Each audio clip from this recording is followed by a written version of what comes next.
And a good Tuesday evening, everybody. Sorry about that. It's Tuesday, not Thursday. Great to have everybody back on the McFiles Tuesday night. We are grateful. We're always grateful to have brand new friends, guests, and we are grateful to have this gentleman with us tonight and enjoy talking to him right before the show. Chad Stewart tonight of Britfield Institute. It's a great institute that is trying to make us aware of the dangers of the digital ID, currency, things of that nature, one world governments, and all that good stuff. And Chad, I'm grateful you people reached out to me, and we are so happy to have you on the McFiles. And Chad said he used to listen to us before. He was one of those folks that's out there that was a listener of the show. But we're grateful to have you tonight.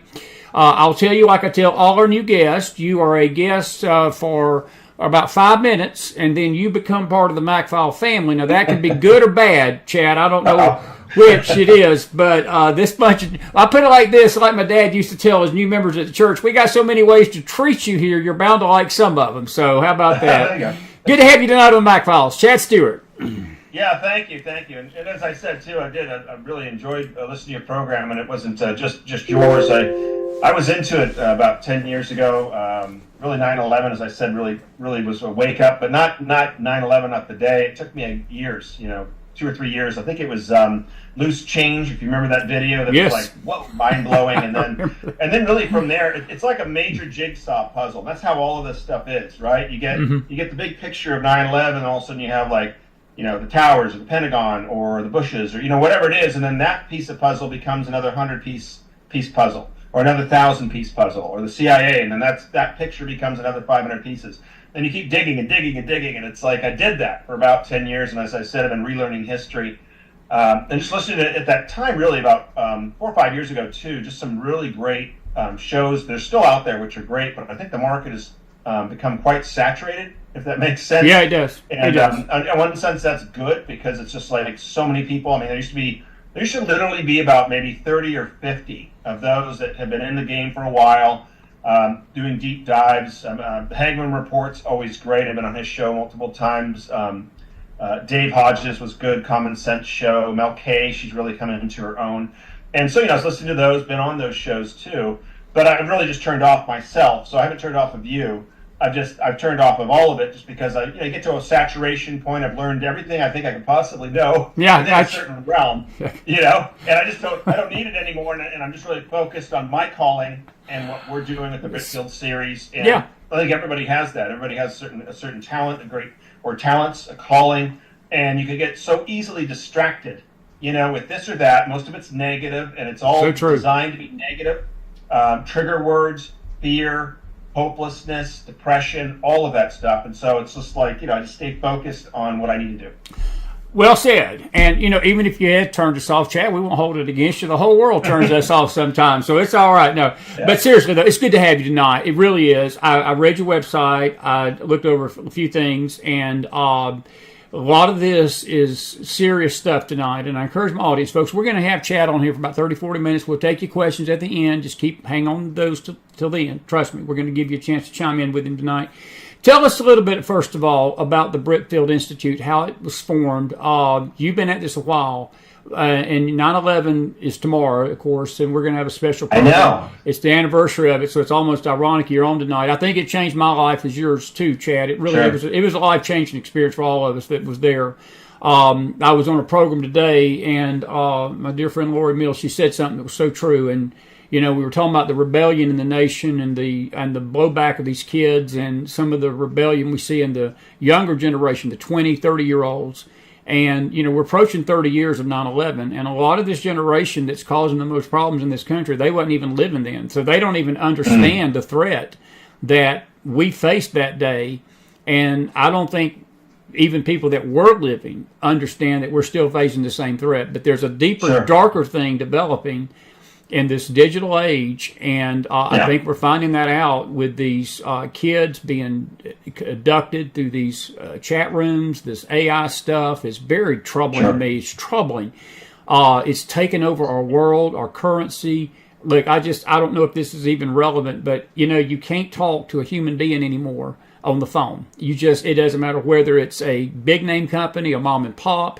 everybody's got an automated message, and you go through So 2,500 prompts, and then you're sometimes cussing like I normally don't do, but sometimes you realize you're talking to a computer, McDonald. What are you saying? You're chewing out a computer.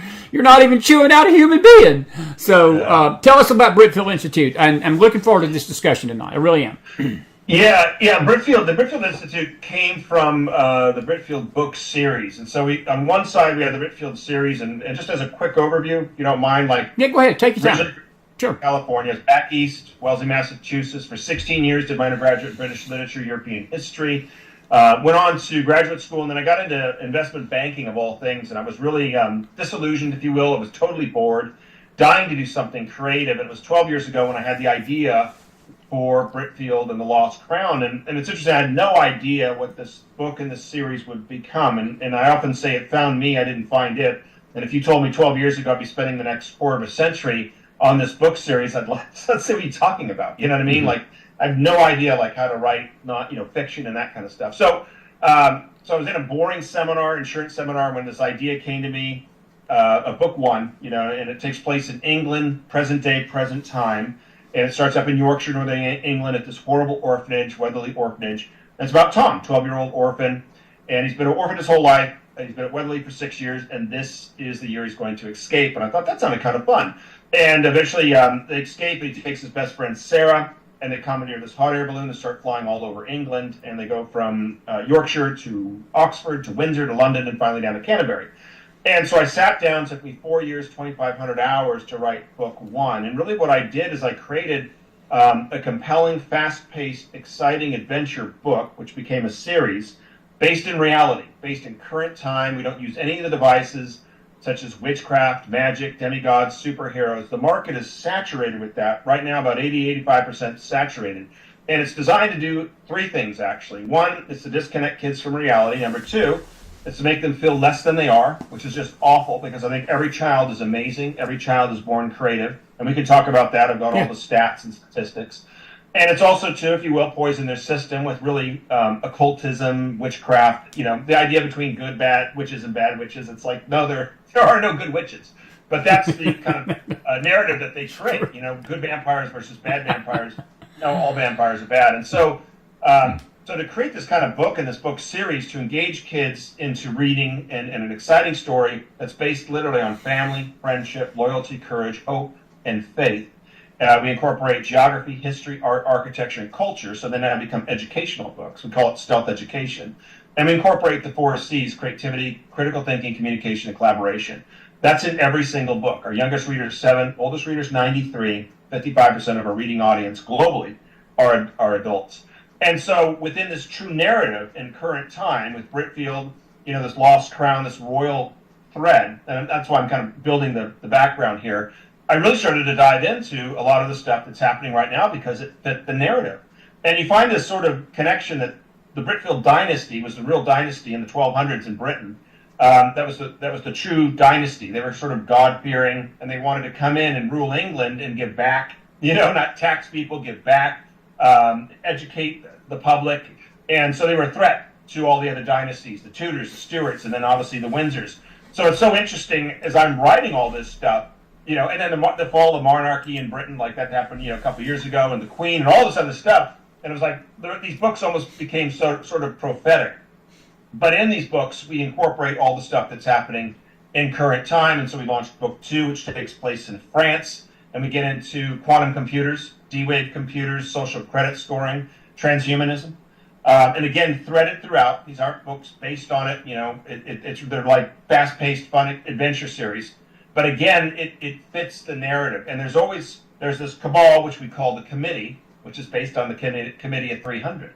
And so we talk about secret societies, we talk about bloodlines, we talk about fractional banking. I mean, we bring in all this stuff, but we do it in a very natural, truthful way. Just as I'm perhaps describing the Tudors, I'm describing what's happening right now in current times with the banking system and things like that. Into book 3, which we launched September 2022, Britfield and the Return of the Prince. And now what's behind me is Britfield and the Eastern Empire, which starts in Vienna and ends in Russia. And then we're really dealing with AI in book 4 and digital currency.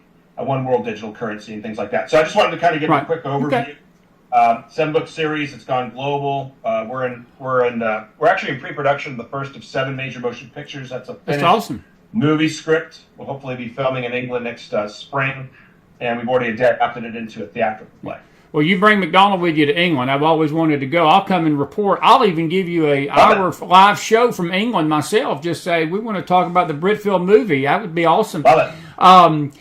Chad, it's interesting stuff. And let me ask you this about the kids, because I know that a lot of this that you're talking about, you're trying to bring this down to middle schoolers up to young adults. And that's really the generation that is the most necessary to reach right now, because, look, we have got an onslaught against our kids like we've never, ever experienced in this country. And Absolutely. It is a spiritual assault. It is a moral assault. It is an absolute aberration that the governments of this world are targeting the children. I got a story tonight from Australia that saw it on Breitbart, and there was a meme out there that said basically that they're going to turn off the internet for kids, and everybody would out there in the public tonight would probably say, well, that's great, but what they're trying to do, they're trying to digitally ID everybody, and they're claiming it's to protect the kids, and the kids are being used as pawns. And I think that this kind of stuff that you're doing is so good, because I think that the children need to make decisions for themselves. Now, I'm not talking about usurping the authority of the parents, but at least the kids that are outside the home that are adults now, they can at least think for themselves and be aware of what's going on in their world, because I do believe there is evil forces in this world that are trying to bring us into this one world government, into this digital currency, to ID every one of us. And look, you know, I know this is a minor matter to some people, but I've stopped using my credit card as a debit card. I was told, do not do that. You use it as a credit.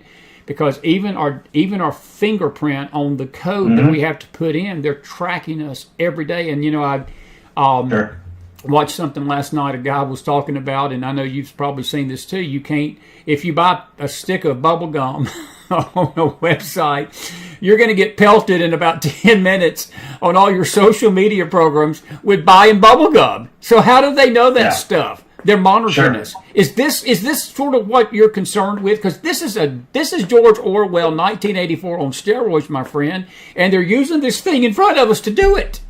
Sure. Yeah, and again, too, there's two sides to everything. I mean, the internet was designed to destroy us. It's actually enlightened us, you know, and so that's true. Although there's a lot of corruption on it and a lot of other things. You know, we're doing this interview right now. I learned over the last 10 years from all these great podcasters and journalists that I never could have had that instant access. The phone, you know what I mean? It wasn't really designed for benefits. Social media was never designed for benefits. Oh, I'm connecting to friends and stuff. And no, it's just, as you well know, it's a DARPA project, $500 million. And the day that it ended, Facebook was launched. I mean, all this stuff is a facade. All these people, these gurus, these billionaires, they're not billionaires, they're just actors, all of them. And but it's interesting. So yeah, I do cover some of this stuff in the books.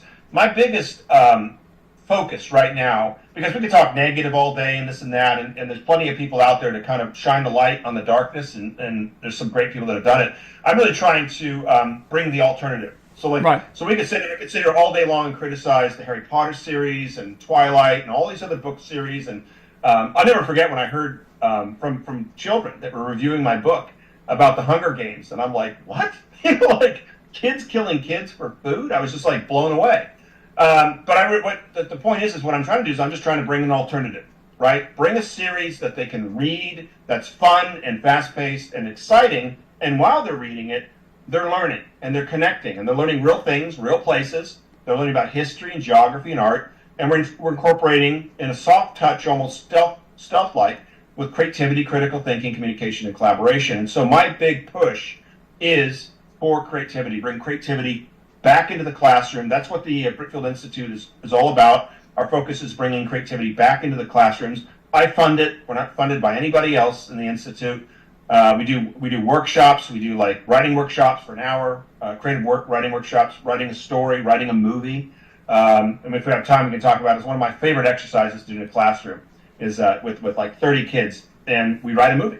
And it's amazing. And what I'm doing in just that one exercise is I'm tapping their creativity, critical thinking, communication, and collaboration. And so that's our focus, because twofold, and then I'll stop. One, we're in a creativity crisis and have been for over 30 years by design. True. And I True. can go over those statistics. On the other side of that, creativity is the most important skill set in the world right now. It's not technology, it's not engineering, it's not mathematics, it's not law, it's not medicine. It is creativity. And the one thing AI will never replace and cannot replace is creativity. That's a lie. Like, oh, it's creative and it's making these paintings. It's copying those paintings. Oh, look what it just wrote. It plagiarized from other writers. It does not create. It does not have that ability. So I'll stop. No, yeah, keep going, buddy. And then you answered my question, because my question next was going to be, how are the kids responding? And it sounds to me that the kids are responding well to this. And I think you said a mouthful just now, that the AI push is destroying the creativity of our children. And that's what makes a child precious, Chad, is that they're innocent, their minds are being formulated, their minds are being informed by what they're taught. And, a lot of the most famous people in the world, if you go back, a lot of the ideas that they have changed the world with, they probably formulated them during these learning years as children, and they wanted to implement. They had a dream. We call it a dream. We have a dream. And AI takes all of that out because it does everything for you. And I think it's the same thing that I think the cell phone has done. I mean, I preach on this network every night that we don't talk to each other no more. We don't communicate to one another. We text, and we're almost talking in symbols. We give these emojis to people, and we don't communicate. And it's all by design, because we become freaking tech robots.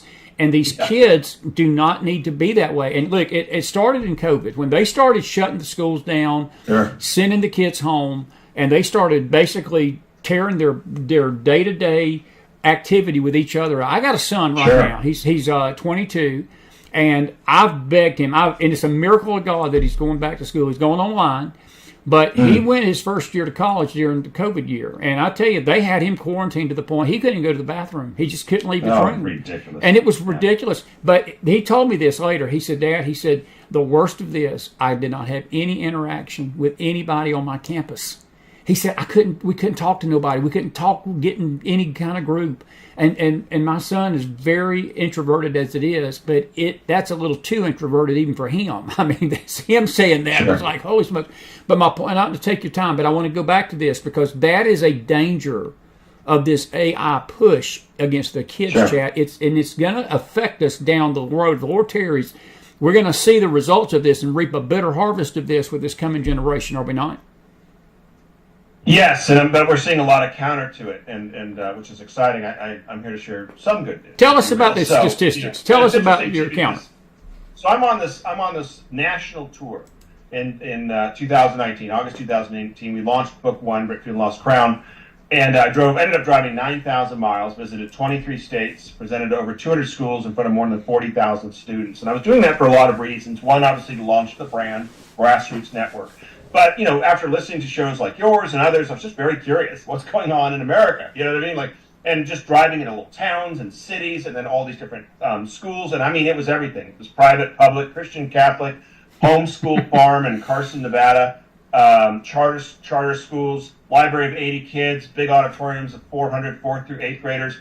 It was fascinating. I mean, I learned a ton, because I'll be talking to librarians, finding out what kids are reading. And as I'm doing book signings at the end, I'm literally, sometimes 80, 100 kids are in line, and I'm talking to each one of them. What do you think of the presentation? And, what are you studying in school? And then, do you like books? How often do you read? And this is when I found out a lot of information, which I already sort of knew, but the ebook market, which they were pushing so hard, and they were thinking it would be 30% of the market, it's flatlined right now at about 4% across the board, and it's not going anywhere. The ebook market is flatlined. And what they were trying to do, and even some Christian schools that I knew of, they weren't going to build their libraries anymore. They were going to do their ebook library. If you can imagine how stupid that is. Because once you do an ebook, then you can change anything in it. Think about the Bible, right? You suddenly have an ebook Bible, and then overnight at 1 a.m. in the morning, one verse just went away, or a couple words got changed. When you have a physical book, they can't do that. The paper market right now is increasing at 5 to 7% every year. The book market, now independent bookstores were crushed about 5-6 years ago. There was about 3,000 in America. Now there's about 1,600. They're now coming back and growing at about 5 to 7% every year, which is exciting. Kids love the paperbacks. They love the hardcovers. So books have survived. Paperback books have survived.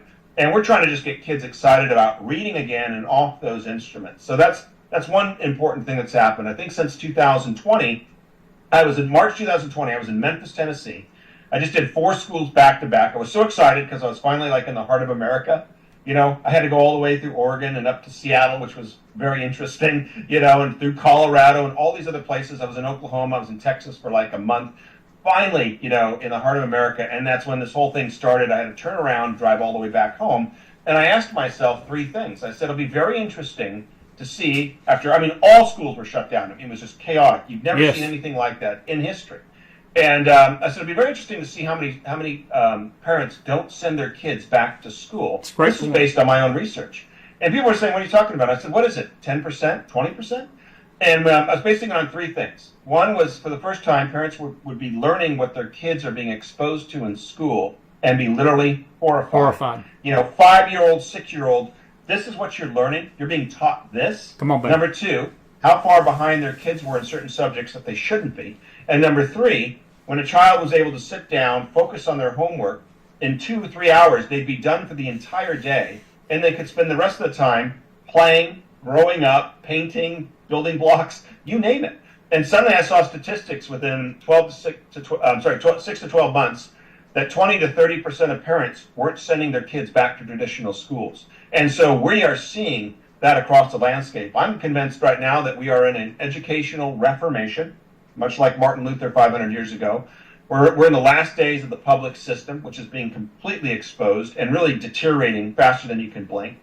And the homeschool movement has gone from about 5 million to almost 15 million nationwide. That's a revolution. It's absolutely a homeschool revolution. And the perception of the homeschool model, and I was the same way, like 5 years ago. It's like these old women sitting on a deck, you know, with their hair in a bun, wearing gray outfits, you know, like Little House on the Prairie. And I was like, that's not the homeschool market. It's a hybrid of every type of person, background, family, and it's amazing. And the most educated, well-rounded children I have ever met in my life are homeschool kids. So true. And that is the most natural, authentic, and real way to educate your children. And I know a lot of parents are saying, you know, like, I want to do it, but I can't take work off. There's so many different models out there. I have no personal interest in it. I don't get points back or some percentage. I just love when I see something working.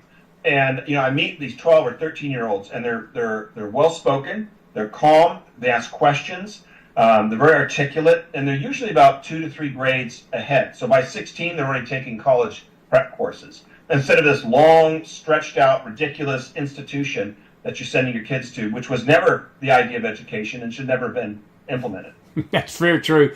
You said a mouthful there, and I'm just curious: has your family, your own family, witnessed this? Is the books that you've written? What's the input of your closest relatives? Because sometimes those are the hardest ones to reach. That's not a gotcha question. I mean, I'm just curious because I know how it is. Sometimes your family sometimes may be the hardest to win over. But have you had good response from your family and people close to you and the support of them?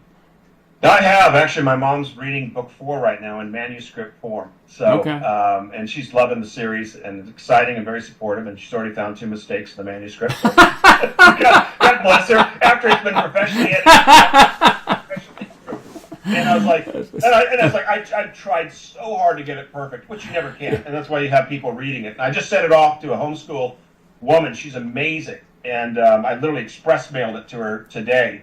And she's gonna give it she's gonna give it a read through real quick too, and find mistakes and stuff. But no, I've had really good impact and feedback from my sort of immediate circle and stuff. But I've had incredible. I mean, this is a global series, and we've had feedback from Germany, from Australia, from New Zealand. I'll never forget it. There's a Christian bookstore in New Zealand that keeps putting in orders, and it's great. And honestly, for us, it's a loss when we ship them out there. But I'm like, it's New Zealand, that's cool. And she goes, this is like about a year ago. She goes, yeah, a woman came in, an American couple that just moved to New Zealand and came into her bookstore and said, you have the Britfield series. And I thought, holy moly. Like, you get these little feedbacks that are great. There's this 13-year-old homeschool girl. About 2 months ago, she wrote me a 2.5-page letter, really well articulated. Just loves the series. It's her favorite series. She started her own Britfield book club where she gets together like-minded, kids her age, and they act out the scenes. They talk about the book. And she was saying, is the committee real? and are secret societies real? She was asking me some really pointed questions. And I thought, wow, you know what I mean? Like, that's the threat. You know what I mean? It's in there. I don't push it. It's not the major focus of these books, but it just gives kids planting seeds so kids can start to ask those kind of questions and do their own research and pull the curtain themselves and just have a little bit more light and knowledge of what's really happening in the world. That's so well said. Have you thought about doing a curriculum yourself for homeschool? We do. We have an 83-page study guide based on academic standards for book one. Awesome. And so this is awesome. Literally designed to be taught in the classroom. We're already being taught. That's great. In hundreds of schools across the nation, and we're in thousands of schools right now in the libraries and in some of the programs. So it's exciting. I mean, we for 5.5 years it's been a soft launch for the Britfield series, and as of July we just went global. So that is incredible, Chad. That's really encouraging. And again, I'm with you. I mean, we can highlight all the negative, but I'm glad to see that there are people like you out there that is trying to counteract this, because I do believe that. I think that figure is accurate. 15 million headed back into the homes, the homeschooling. I think there's been an explosion of it. I've got several dear friends that are doing that. Why do you think that the homeschool kids are more, like you said, well balanced in their approach to life? Is it that they've got good parents, or do you think that the toxicity, and this is just an opinion question, do you think the toxicity of the public school system is that bad, or do you think that the environment at home is better and parents can, and I think you made a great point during the COVID years, we didn't know what our kids were being taught until we started listening to those Zoom calls, and we were saying, as you said, holy smokes, this is my 10-year-old being taught stuff that I would have not been taught. I know I wasn't taught that when I was growing up, and I was like, are you kidding me? But is that sort of why you think the homeschool explosion is going on, that people are fleeing the toxicity of the public? It's a combination of all of that. I mean, I think parents were horrified, and I know that for a fact. That was one of the reasons. It is a toxic environment. Now, I'm not hammering like those hardworking teachers that are terribly underpaid. And you see some of that feedback that you got, like the teacher, elementary and middle school teacher, in a very affluent area, often, right? And she not only teaches full time, but has a job or two jobs, just to get by. You know what I mean? Which is just ridiculous. And that's part of the method, because then you don't feel confident enough to question anything that the school's doing, or to form your own group and say, no, we're not going to teach this or do that. I mean, there's so many levels and layers to the maliciousness of it and the usual nefarious characters. But no, it's a very toxic environment. It was designed on the industrial model in the 19th century, the public system. It was never designed to really teach your kids creativity. And I got some really interesting statistics that I'll dive into. But I want to kind of round this out. But it's also that kind, and again, it is built on the factory model. It's 40 hours a week. I mean, a 10-year-old at school, 40 hours a week. I mean, it's ridiculous. It's like they should be playing and experimenting and in different classes and theater and music and all this other stuff. What's the first thing that went out? The arts, right? Music. And yet those are the absolute most important skill sets that these kids can have. I know statistically that some of the top Fortune 100 companies, especially in the tech industry, are hiring candidates with a musical background 5-to-1 to 10-to-1.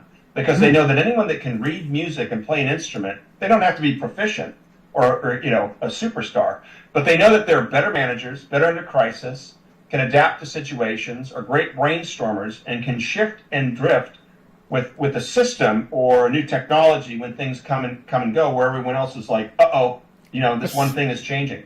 That's just from a musical background. That's nothing to do with that they wanted to be playing an instrument, and that's part of the arts. And I mean, they're saying that the MFA is the new MBA, and we are also in a creativity renaissance right now, which is exciting. But here's some numbers. Let me just dive into this, and then we can dig into this. I think too, it's a toxic environment. It's based on a factory model. You have all 12-year-olds in one classroom. You know what I mean? So like, there's no sort of intermixing or leadership or roles. It's like when you go to recess, it's 12-year-olds, the 11-year-olds, 13-year-olds. So I'm driving. It's like 5 years ago. I'll never forget this. I'm driving and I'm in Nevada on this big tour, and I'm going to this homeschool farm with a friend of mine that set it up. I didn't know much about it, but this is my first impression, because you're watching and you're seeing. We come into the gate and I see these I think it was like 7 boys playing basketball, Oldest was probably 17, youngest was probably 11 or 12, all playing basketball together. When's the last time you've ever seen that at recess? And so what was happening within those dynamics was the 17-year-old had the leadership role, looking out because he was responsible for the younger ones. And the younger ones had someone to talk to and esteem up to. And all those dynamics were happening just within that 10-minute basketball game. And I caught that, on a glimpse. Parked the car, and this little 12-year-old girl with her hair sort of back, and nice little outfit comes up to me and she says, "Are you Mr. Stewart?" And I said, "Yes." And she goes, put out her hand, she shook it really firmly. And she goes, "Thank you so much for coming to our homeschool group. We're great to have, it's great to have you here today." And I thought, that's a future president, that's a future senator, that's a future CEO. That was my first impression. I was like just blown away.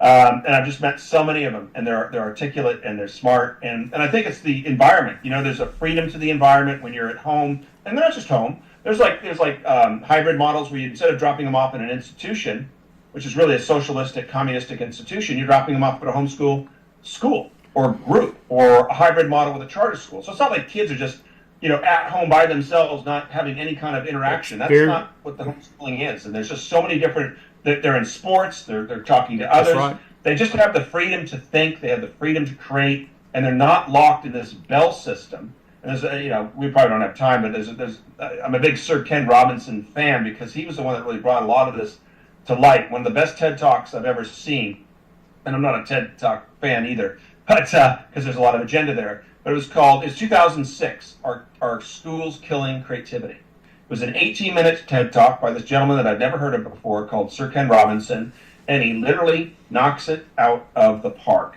And it's the most watched TED Talk in their history, and you have to ask yourself why.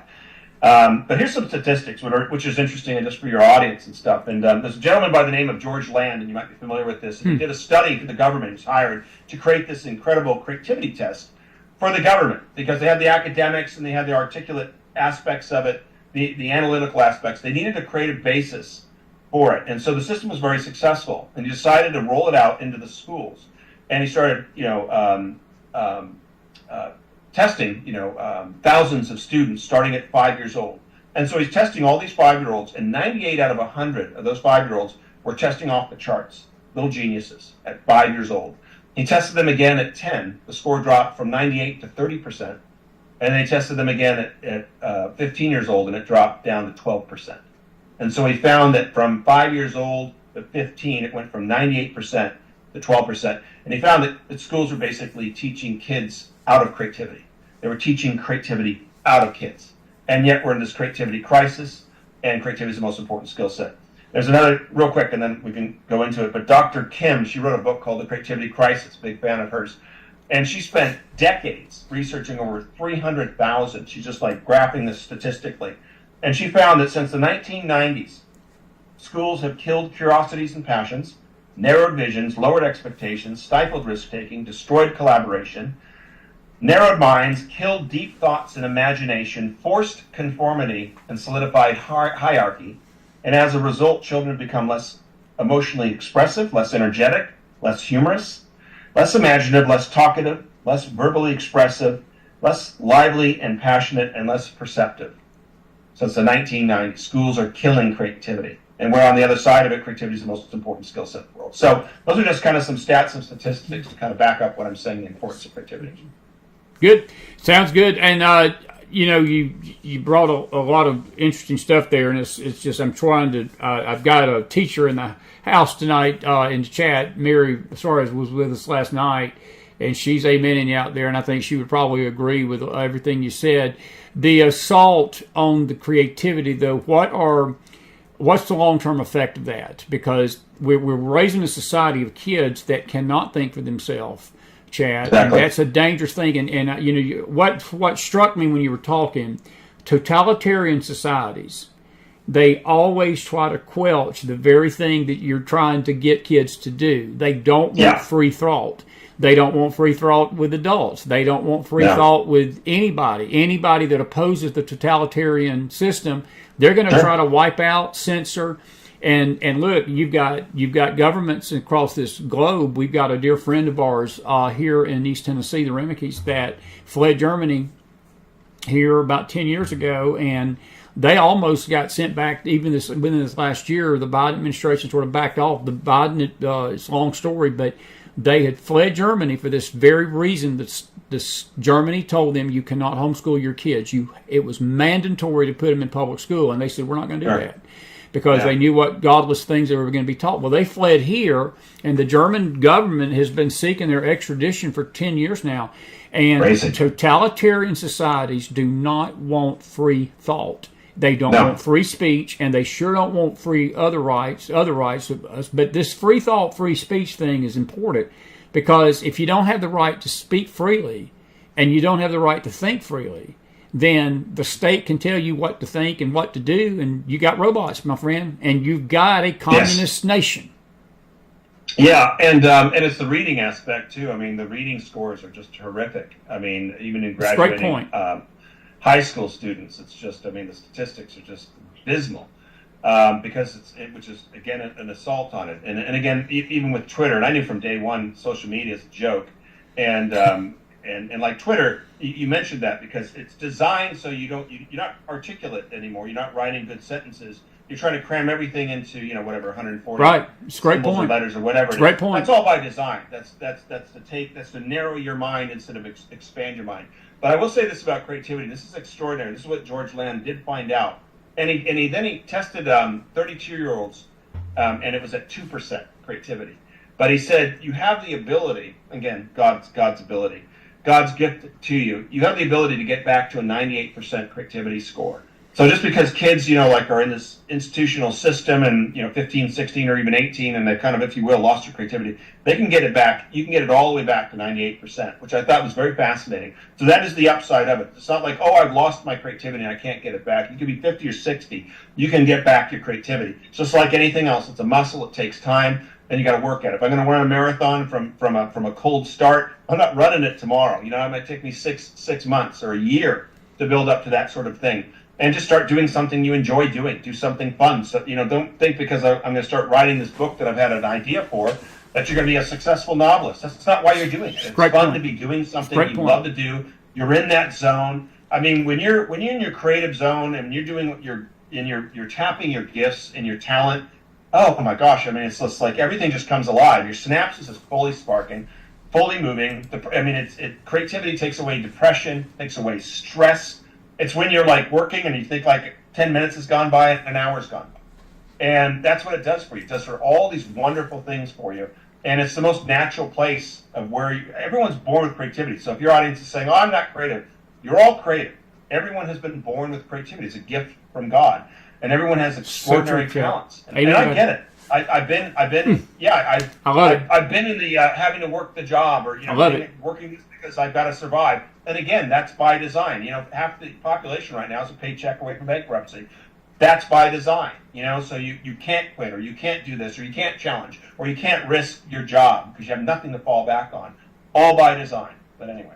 Well, is it also when we're going to, let me just say this to the audience, we're going to take your questions here, folks. If you've got a question or comment for Chad tonight, we're going to let you start putting those in. This hour is flying by so quickly. I knew it would. I just had a gut feeling about you. I did. I said, I think this is going to be a wonderful Tuesday night, and my gut never leads me wrong, except for about 9 out of 10 times in life, but not this one tonight. No, just joking, Chad. No, look, it's been great. This has been good stuff. Do you think that the school systems in America, speaking of totalitarianism, because I've witnessed this firsthand with my youngest, and I don't want to go into the story, but I started witnessing this about 10 years ago, that the schools started basically telling the parents, we're going to tell you parents how to raise your kids.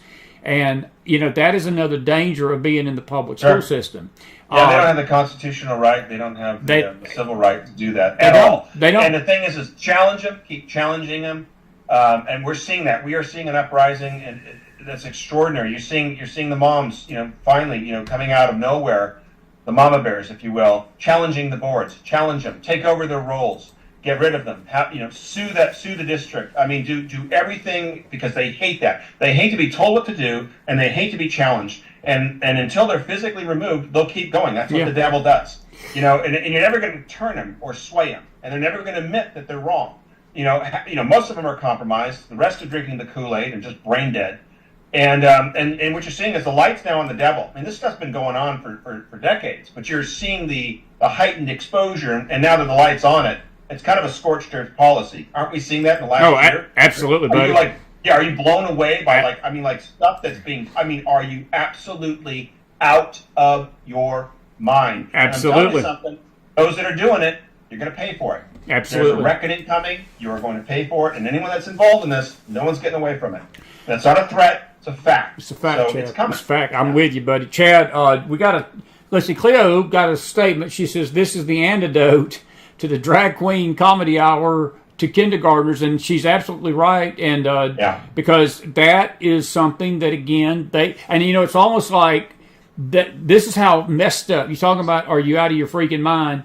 This is how the elites and the cabal and they think that's creative. They think perversion is creativity, and it's not. They think that's cute. They think that putting drag queens in front of kindergartners, well, that's being creative. That's making the kids expand their mind, which is perversion, and it is a damnable perversion to put that in front of a kindergartner, but that's how they think. And that, again, is why the parents have got to be strong. And I'm glad you said that. The parents have got to fight back. If they don't, we're not going to have, it's not just us, the kids. It ain't the kids are going to suffer. We're all going to be suffering because they're going after the kids. But, Chad, their ultimate goal is all that stand in their way of their agenda. They don't care about these kids. They are wanting us out here in this world. Jennifer Milano's got a great question, and you can chime in on this too. She says this series is geared to kids. However, can adults read this? It's a good question. Oh, absolutely. No, half of our reading audience are adults. It's funny, too, because C.S. Lewis created Narnia for adults. He was trying to create this fun fantasy type of story, and it just became one of the most popular children's novels. And although this is designed middle school and young adult, it's written by an adult, sophisticated, good sentence structure. And these are fun stories. You'll learn a lot from reading the Britfield series, and it's just a lot of fun, action packed, and it's like they're feel good series. You know what I mean? And with family at the basis of it. I mean, the number one theme in these books is the importance of family and friendship and courage, and that's what just rings through these stories. And they're uplifting. I don't have any kind of dark, weird, twisted, post-apocalyptic nonsense. That's great. Glad to hear that. Well, those things you just described, we adults could, I think, learn a little bit from of courage and character and being morally sound it's fun because I was a British literature, European history major, lived in England off and on for 2 years, I've traveled half the world, so all the places the books are going are places I've been, and so it's just a wonderful way to take you, the reader, to some of these places also and have fun. And maybe you've been to London, that's great, but now you're getting to experience London and my way. And you're going to the Brown Hotel for tea, and you're on Bond Street and walking Hyde Park and climbing up to the top of St. Paul's Cathedral. So they're just a lot of fun. There's a great feedback comment we got from a woman, older woman, from 3 or 4 weeks ago, and she said, I love the Britfield series. She goes, it reminds me a lot of James Bond, but with a bigger cast and a greater purpose. I like that. What a great line.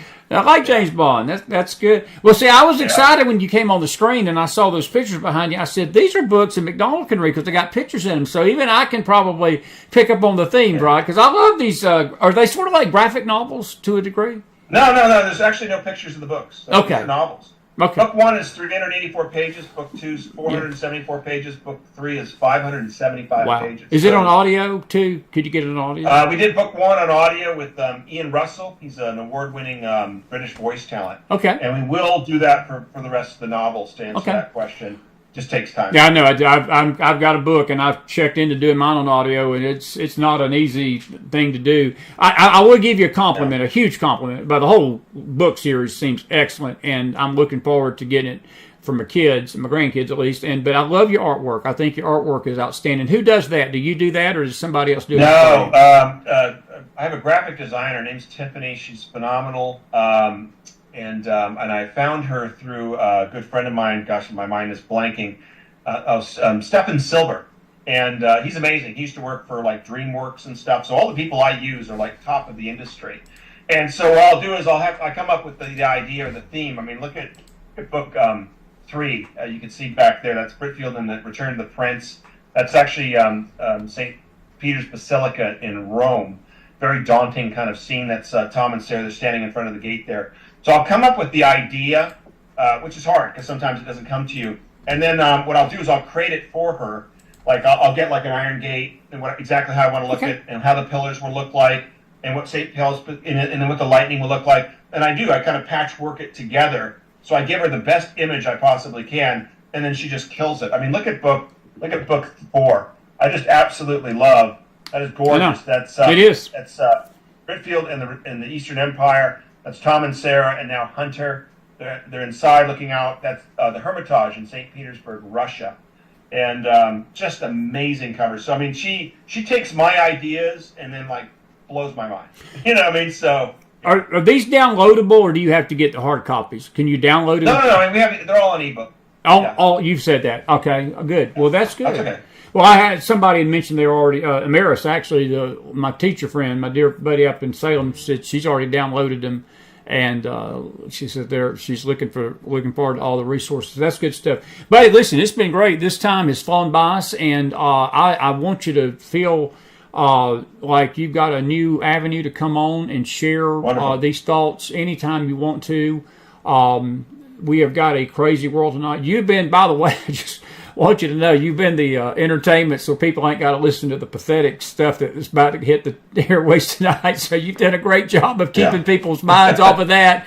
You kept my mind off of it, and I appreciate that more than anybody else. But I'm going to give you about 5 minutes. Wrap us up with your final thoughts and what you really want to leave the people with tonight. And I've got all your media information, your email, your website, the BritfieldInstitute.org, and the arthurvisit.britfield.com.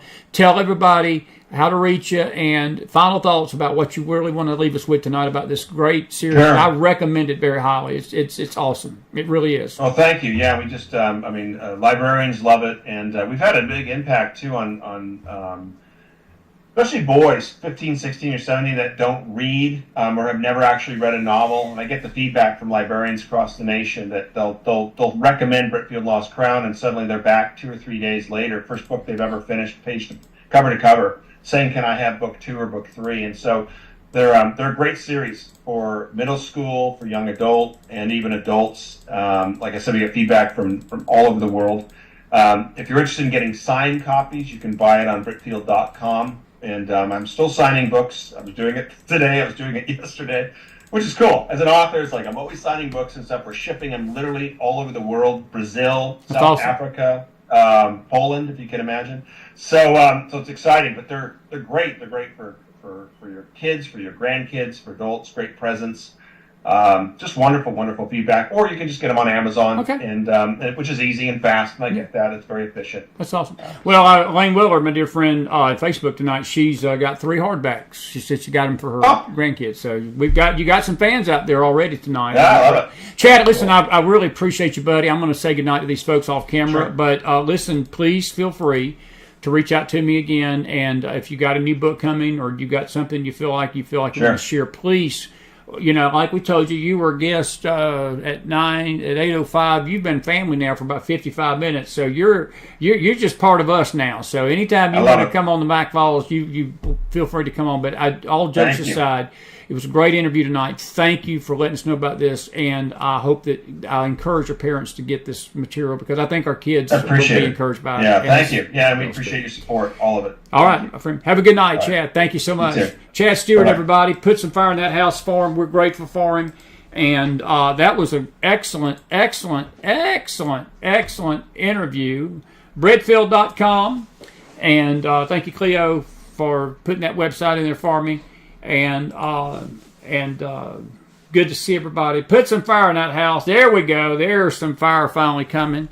And let me get on the screen here. You're all just looking at a blank screen right there. Voila! There he is. There is the Mac Man. James was our guest last night. He was on the phone with us. And we are grateful to have you. Oh, darn. No pictures. I would have been able to read those if there had been pictures in them. But anyway, I'm not making light of it. It's a good series. That's a good man right there. You know, we say this all the time with new guests. First time I talked to Chad Stewart was tonight. And these first interviews can be very fluent, very easy, or they can be very awkward because you just don't know the people. But this was a great one tonight to be a first-time guest on our show. Good stuff. And everything he said I agreed with. And folks, there is an assault on your children tonight, my children, my grandchildren. And we crusty old grandparents had better come to the fight. We got to protect them. Papa Bear, Papa Mac has got to be Papa Bear sometime. And he will fight over those baby cubs. You can mess with Papa Bear all you want to, but don't be messing with my youngins and don't be messing with my grandkids. I'm sorry. You just don't mess with the people I love because the bear will come out. And sometimes we need to be like that when it comes to these kids, especially our school system. Susan Prusky says, wonderful to hear about these excellent reading materials. They are upright. Thank you. And, that's true, Carol. Susan, and the good thing about it, and I want to highlight this again, most of the books that you see like this are just steeped in New Age occultism, witchcraft, darkness, vampires, witches, warlocks, werewolves, things like that. These books have none of that in them. These are character-building books about morality, character, honesty, integrity, things of that nature. And that's one of the reasons why Chad Stewart was a guest on our program. And I am more than honored to offer you all that opportunity tonight. Britfield.com is the website. I encourage you to go down there, download those books, go to Amazon, look for them. Good for middle-agers up. Even us...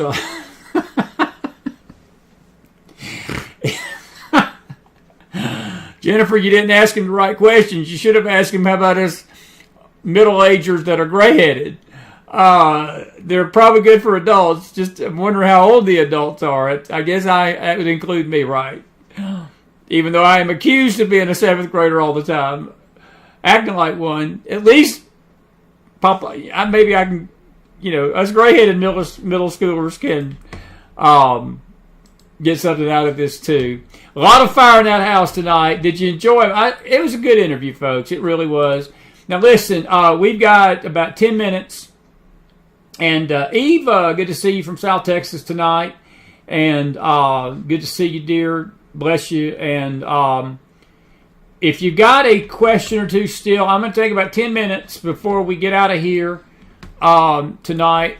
We're going to be back on. We got Magdalene Rose coming up later tonight. James Akers. We can't very well have a post-debate forum without the debate. I ain't going to watch it. I told...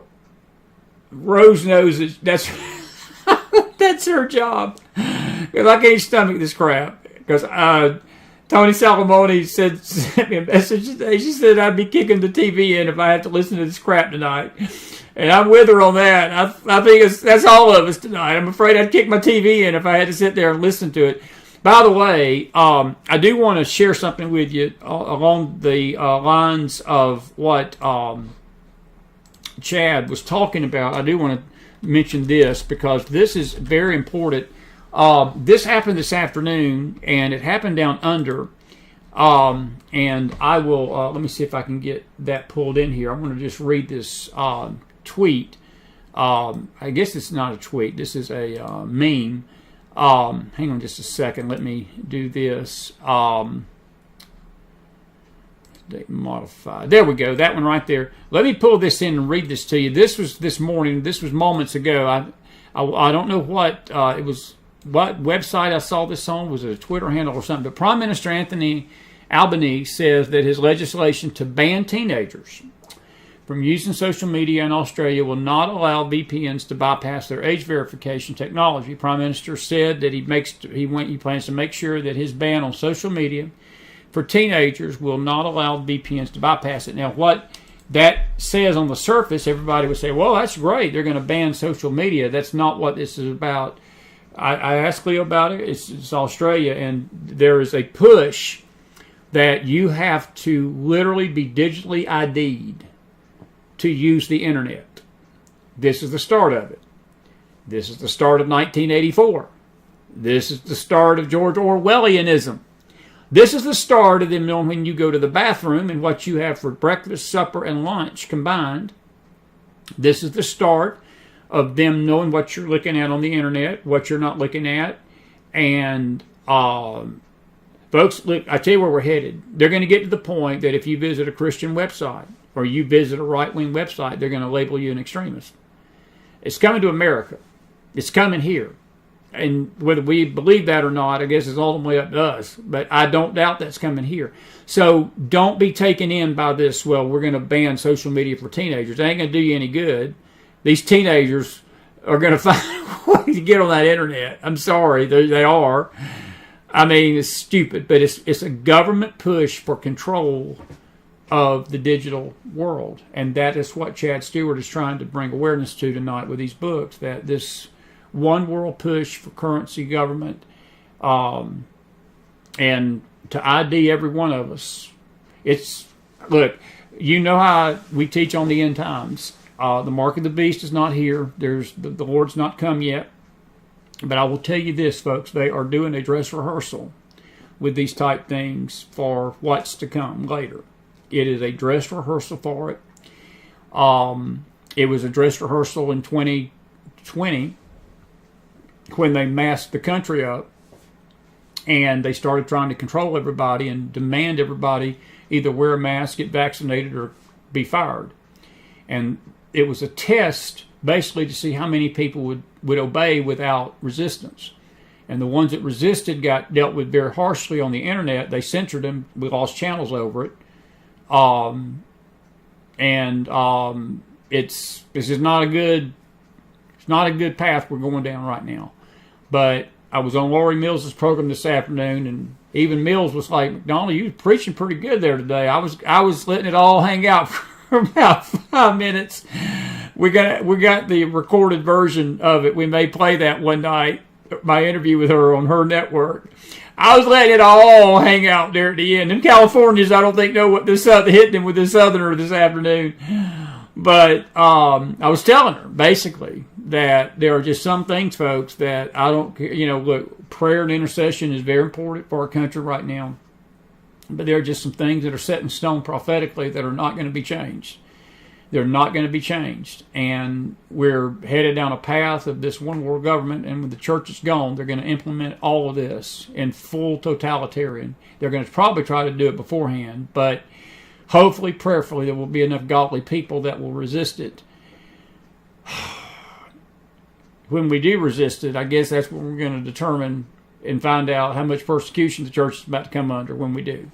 Because it's going to be up to us, the salt of the earth, to stand up to these efforts to do it. And it's not going to be simple and easy. But that's where we're headed. That's where we're headed. It's a dress rehearsal. Just like COVID was a dress rehearsal to control the masses, they're going to do this too, and they're going to control you through this internet. Scary stuff, isn't it? Scary stuff. Scary, scary stuff. Janet, you're right. They can also see what we're already looking at. They sure can. And Amaris says, Big Brother's watching. Cleo says, nice knowing you. Jennifer Milano says, I just get too nervous to watch the debate. Jennifer, I don't know if I get nervous. I just get sick. My reaction is not nervousness. My reaction is that I would have to repent.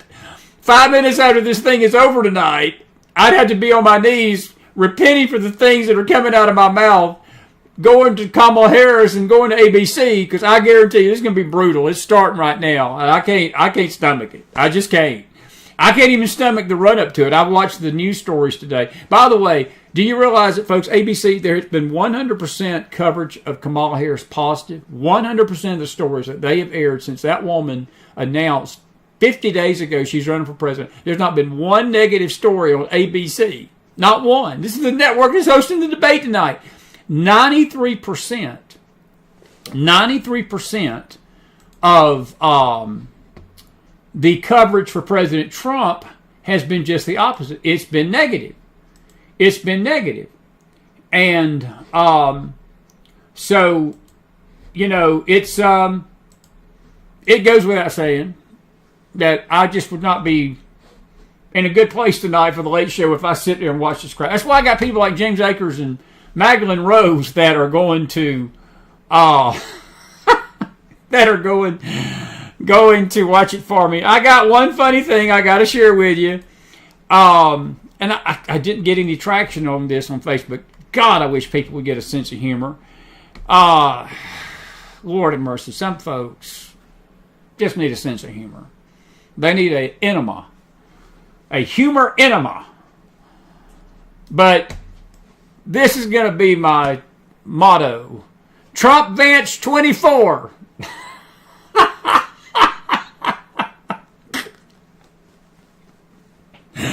Or I'm dinner.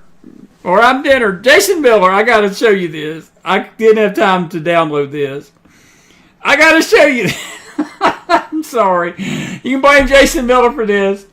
This is what Miller said tonight. I'm not laughing, folks, because it's good. I'm laughing because of the sickness that we have got in this world. You got to laugh at it. If you don't, you're going to go crazy. But those are cats that Trump is holding right there, and those are Haitians chasing him.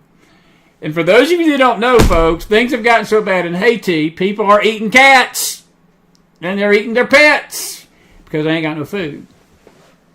I shouldn't be laughing about it, but I swear, I'm telling you, that's how messed up this world is, isn't it?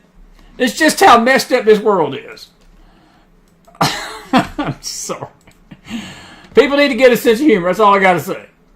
People need to get a sense of humor. It may not be a laughing matter, but anyway.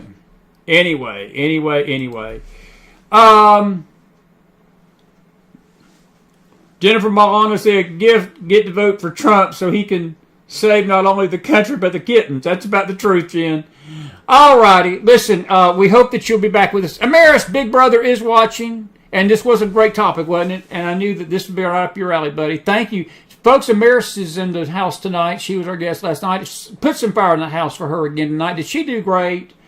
Give her some love out there in YouTube. What a great interview we had last night with her. First time ever on our show.